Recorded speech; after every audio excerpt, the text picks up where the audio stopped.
Today on Live from the Theater Basement, it's an award-winning 10-minute play.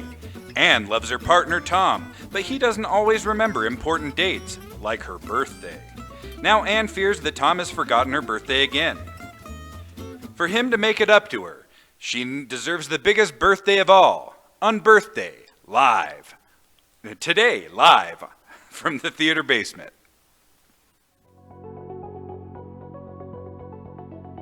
Join Lowell Observatory educators at the Javali Open Deck Observatory each week for guided, interactive stargazing via YouTube.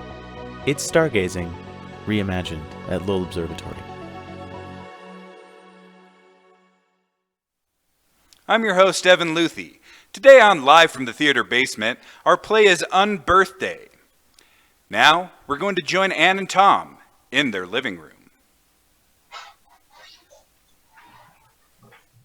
Birthday, happy birthday,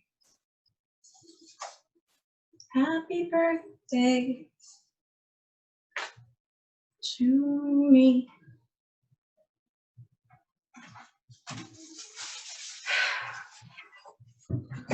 Sorry, darling. Work was awful. I barely made it out of there alive, and then I hit rush hour traffic in the state and... A man enters. He's in his late 40s, tall, slender, handsome. He's also late. She glares at him balefully. I take it you're displeased. It is 10 minutes to midnight. I thought you'd forgotten about me entirely. No. If you don't convince me that you love me in the next 10 minutes, I'm leaving. Why? Dramatic tension. And here I thought it'd be because you thought I'd forgotten your birthday. You didn't? No, I didn't. In fact, I got you something. Wait, like an actual something? Well, sort of. Oh, dear. No, I got you a big idea. Oh, a big idea. Again? What, you didn't like my last present? You mean to make up for it after our last argument, you got me passive aggression? You wrapped it up like caretaking, but when the paper came off, it was definitely passive aggression. Okay, so that was a bad choice. All I was hoping for was some flowers, maybe a sincere apology or two. I don't just hand out sincere apologies. Oh, sorry, don't mean anything by it. At least they're festive. They'd appreciate and value if you chuck them around haphazard. What about the Valentine's Day fiasco, where you got me depressive melancholy and tried to pass it off as ordinary status? I know you'd had a rough week at work, but I was hoping for a cheerier big idea. Personal growth, self-reflection, or God forbid, forward motion. Look, I do the best I can. I always get you the best idea I can afford. They're not particularly pricey ideas. You have no idea. Meditation cost me a fortune in yoga classes, as did tithing for organized religion. Big ideas cost a pretty penny. What do I know? I'm no philosopher. I shouldn't complain. Ideas aren't so bad. When we first started dating, you used to get me broad themes, remember? We went to that all-you-can-eat buffet, and you got me a leitmotif. I had to look up what that word meant. A term used in music, literature, and the theater, referring to a recurring theme associated with a particular person, place, or idea.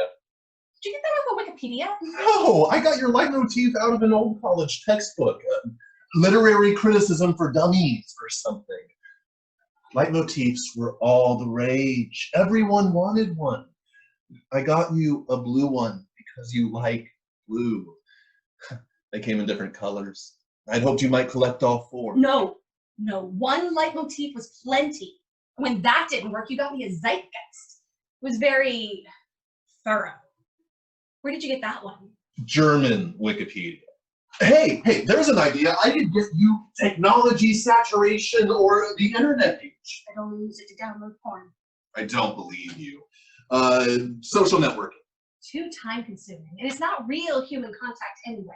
Podcasting. People who like to hear the sound of their own voice. The unbearable lightness of being. Now you're just stealing other people's ideas. Plagiarism! No, it has to be a really good idea or it's not worth anything. How about love at first sight?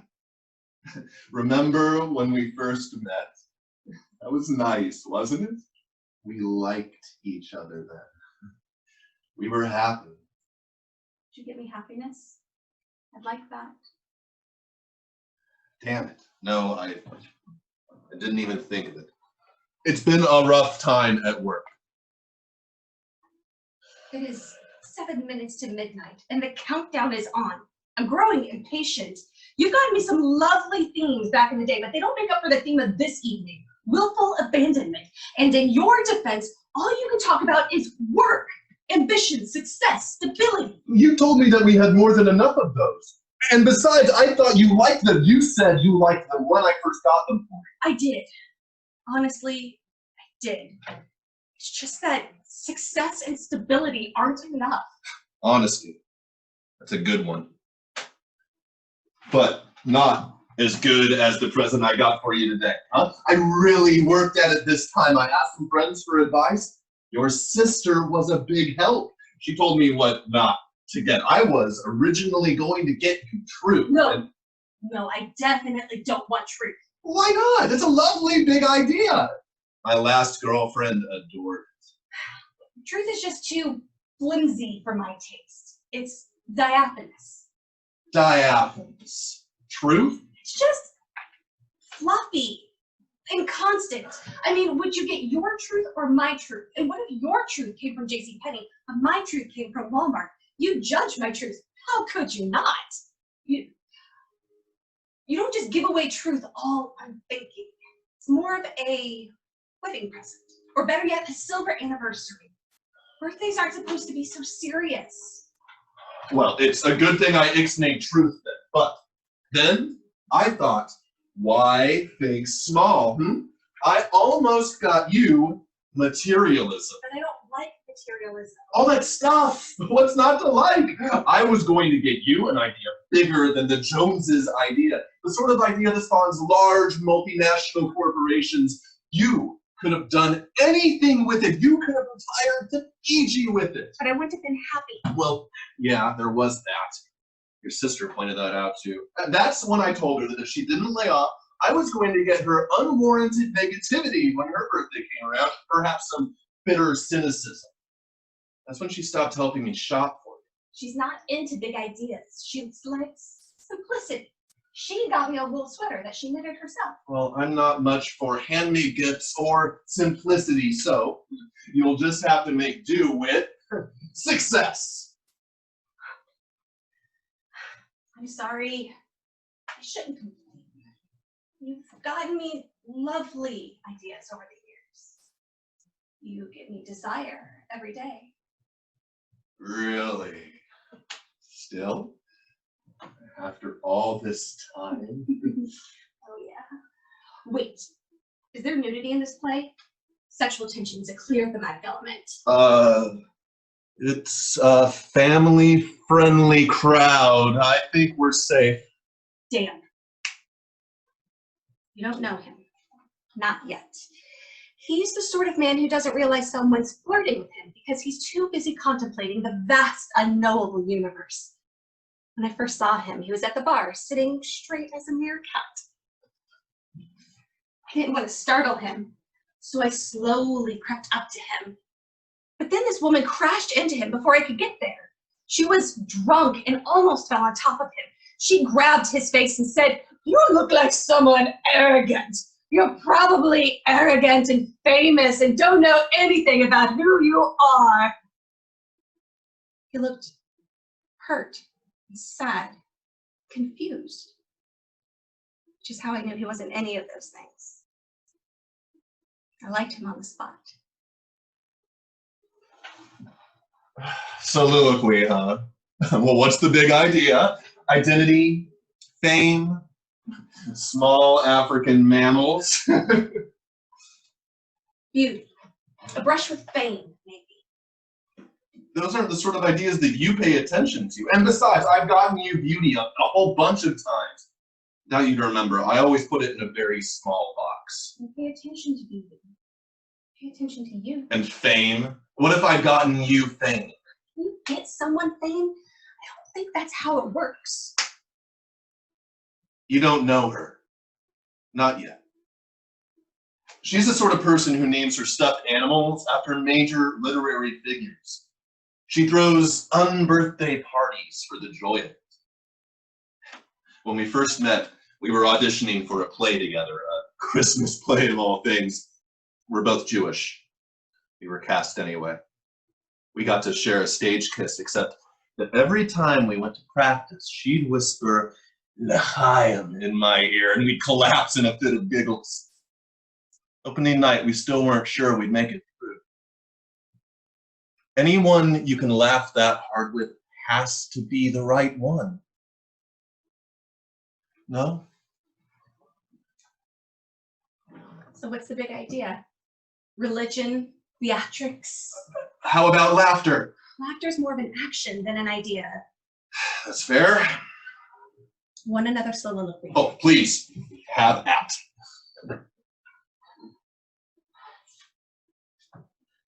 There was this one time where we didn't laugh together because you'd forgotten my birthday, because you were too busy with work. This one time, I was hurt. Is that the big idea? Hurt? Well, maybe, but it's not a very good one. How about empathy for a partner who's overworked and underpaid instead? Maybe simplify it down to forgiveness. Forgiveness? Yeah, that's a good one. I'll have to put that on your birthday list for next year. If you make it through this one, so far all you've given me is detachment with a side of absenteeism. You have 3 minutes before I throw your workaholic self out the front door. Well, are you really going to follow through on that threat, or did we just need more rising action? I haven't decided yet. Either I'm raising the stakes or you really messed up this time. Yeah, well, you know what? I could have gotten you something much worse. I looked at despair. I took it right off the rack. I shook it out. I even tried it on. But it was too tight across the shoulders. The color was off. It was faded in places. I put it back. Oh, I'm glad you did. I already have despair. I pulled it out of the closet an hour ago when I realized you weren't going to be home on time. Look, it's late. I'm exhausted. I'm going to bed. Is that the climax? Despair? What a depressing big idea. I told you I didn't get you despair. What about rage? There's an idea we haven't covered yet. And isn't anger the ultimate climax? Doesn't every plotline devolve to one of the two big F's of fighting or fucking? You know which one you will be getting tonight. I didn't get a fuck you, and I didn't think I'd gotten a fight either. Well, you did. What about war, famine, death, destruction? You haven't even contemplated those ideas, and they're enormous. Or perhaps you have. Perhaps you have considered them all, because all that goes through your head are big ideas, intangibles, absenteeisms, abstractions. But what you can't seem to cognize, what you can't seem to remember, is that it is my birthday.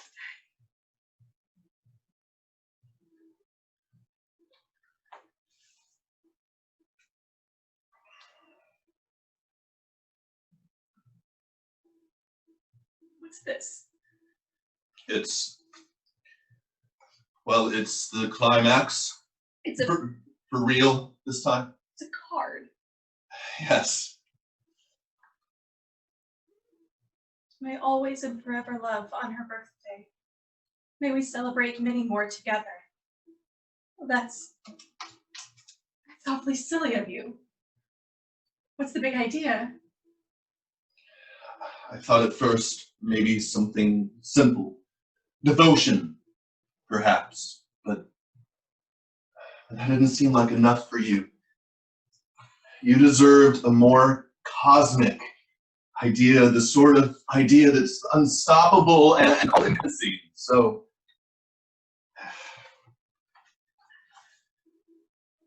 I also got you this. Wait, an actual present, not just metacognitive posturing? You shouldn't have. Metacognition! I knew I forgot something. I should have gotten your metacognition instead. Too late now. A night at a fancy hotel, and a nice restaurant date, and tickets to the theater? These are actual presents. Are you sure you didn't chicken out and get me materialism? No, it's nothing like that. I wanted to get you Time. I miss you. What with work, it feels like I never see you anymore. Time with you. I'll take it. Oh, actually, I love it. Oh, it's midnight. You just made it. Good. I guess I'll keep you and your crazy big ideas. I'm glad. So, is that the denouement? I feel resolved. You? Well, you're staying. Of course I do. Happy birthday. Thank you. She kisses him, knocking off his hat. They exit together, arm in arm.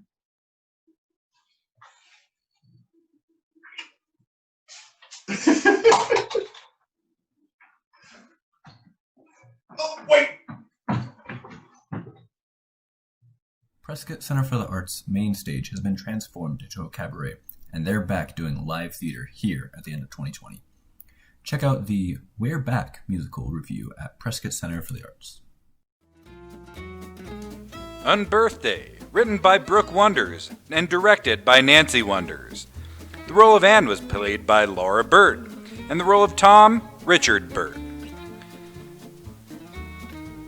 Live from the theater basement, producers Jamie Hassapis and Linda Sutera, engineer Matt Brewer, technician Jaden Roberts, associate producers Virginia Brown, John Propster, and Michael Roulon, crew Casey Garcia, Ava Haynes, Malene LaBerge, Evan Luthi, Joe Maniglia, Justin Moshkow, and Mariko Tenkumo. Dramaturgy, Theatrikos Artistic Committee. Play curation, Northern Arizona Playwriting Showcase. Executive producer, Chris Verrill.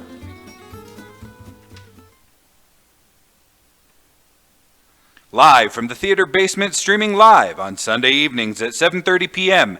and available wherever you get your podcasts, is a production of Theatrikos Theatre Company in partnership with Northern Arizona Playwriting Showcase and Deuteron Films. Theatrikos Theatre Company, Flagstaff, Arizona, is the theater company of Northern Arizona and the Grand Canyon. Embracing the spirit of Broadway with plays like Matilda and Miracle on 34th Street and the upcoming medical comedy Well, opening on January 29th. Season tickets available at theatrikos.com.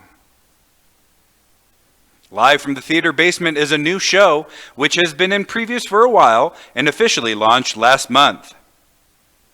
If you're a playwright of a 10-minute show, NAPS will begin accepting submissions for the 2021 contest in the spring.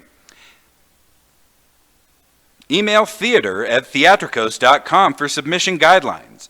If you'd like to see wonderful 10-minute shows live in person, you can follow Northern Arizona Playwriting Showcase on Facebook, Twitter, and Instagram. If you as a listener viewer have input, we'd love to hear from you. Email us at theater@theatrikos.com. Live from the theater basement, streaming live on Sunday evenings at 7:30 p.m. and available wherever you get your podcasts, is funded in part by Flagstaff Arts Council, #CreativeFlagstaff, and Arizona Community Foundation. Additional funding from Arizona Commission on the Arts, Flagstaff 365, BBB revenue of the City of Flagstaff, and patrons of the arts like you. Thanks for joining us on Live from the Theater Basement.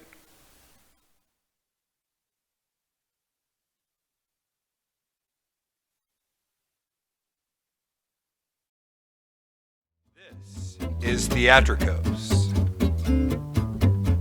Coming up next week on Live from the Theater Basement, it's an interview with an Arizona arts leader. Then, on January 24th, it's the award-winning 10-minute play, Sweet Child of Mine. A soul-searching psychiatrist talks with a patient hiding under his desk. Or is he? Sweet Child of Mine, Sunday, January 24th at 7:30 p.m. and wherever you get your podcasts.